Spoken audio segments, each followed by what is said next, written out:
Hey everyone, it's your boy Ferdinand R, back with another video. Today we are diving into the top 7 destinations that people surprisingly avoid. We're talking about places where you probably wouldn't catch me on vacation, no matter how much someone paid me. From ghost towns frozen in time to islands shrouded in mystery, these places are straight out of your wildest nightmares. So buckle up, smash that like button, and let's find out why you won't be booking a trip to these destinations anytime soon. Alright, first up we have Chernobyl, Ukraine. You know, the place where the big nuclear meltdown happened back in '86. It's like stepping into a post-apocalyptic movie set. Imagine entire buildings completely abandoned, streets overgrown with weeds, and an eerie silence hanging in the air. And the craziest part, it's still radioactive. Yeah, like seriously radioactive. There are parts of Chernobyl where just a few minutes of exposure could be seriously bad news. So, unless you're into glowing in the dark, I'd say skip this one from your travel bucket list.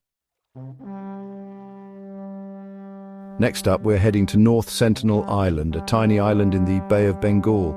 Now, this place is on another level of wild. Why? Because it's home to the Sentinelese, a tribe that has lived in complete isolation for, get this, over 60,000 years. They literally shoot arrows at anyone who tries to make contact. We're talking zero chill, guys. They want absolutely nothing to do with the outside world, and honestly, who can blame them? They've got their own thing going on and they're perfectly happy with it. So unless you're looking to get a spear thrown at you, I'd steer clear of this island. Alright, moving on to a place that hits a little too close to home. Fukushima, Japan. Remember the devastating earthquake and tsunami back in 2011?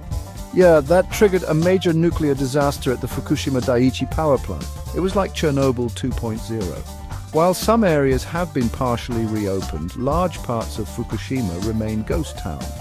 The radiation levels are still dangerously high in many areas, making it a no-go zone for tourists. It's a stark reminder of the raw power of nature and the potential consequences of our reliance on nuclear energy. Next on our list is Mogadishu, Somalia. Now, this city has been through the ringer. Decades of conflict and instability have turned it into one of the most dangerous cities in the world. We're talking kidnappings, bombings, and gun violence. Not exactly the kind of place you want to be caught slipping, you know? It's a real shame because Mogadishu has a rich history and culture, but unfortunately, it's just not safe for tourists right now. Hopefully one day things will change. But for now, it's best to admire this city from afar. Chapter 5. Our next destination takes us to Syria, a country ravaged by a brutal civil war. For over a decade, Syria has been embroiled in a conflict that has claimed countless lives and displaced millions. The images coming out of Syria are heartbreaking.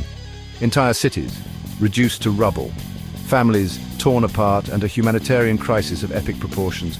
It's hard to even fathom the level of suffering that the Syrian people have endured.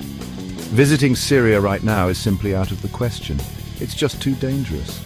And the ethical implications of traveling there while people are fighting for their lives are huge. Chapter 6. Next up, we're heading to Afghanistan, a country that has been plagued by conflict for decades.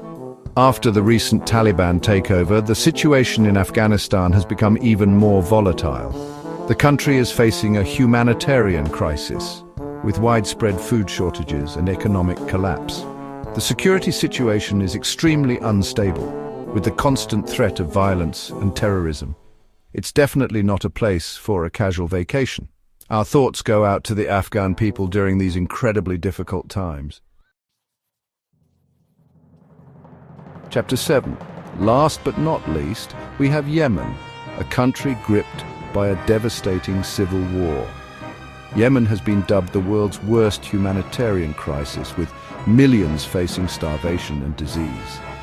The conflict has created a living nightmare for the Yemeni people, with airstrikes, bombings, and a complete collapse of basic infrastructure. It's hard to even comprehend the scale of suffering happening in Yemen. Traveling to Yemen right now is not only dangerous, but also morally irresponsible. We need to raise awareness about this forgotten war and urge world leaders to find a peaceful resolution. And there you have it, the top 7 destinations you definitely won't be visiting in 2025. From nuclear ghost towns to war-torn countries, these places are a stark reminder of the challenges facing our world today. Remember, travel is a privilege, and it's important to be mindful of the impact our adventures have on the places we visit and the people who live there. Thanks for watching. If you enjoyed this video, don't forget to comment, like, and subscribe to my channel for more amazing content. See you next time. Peace out.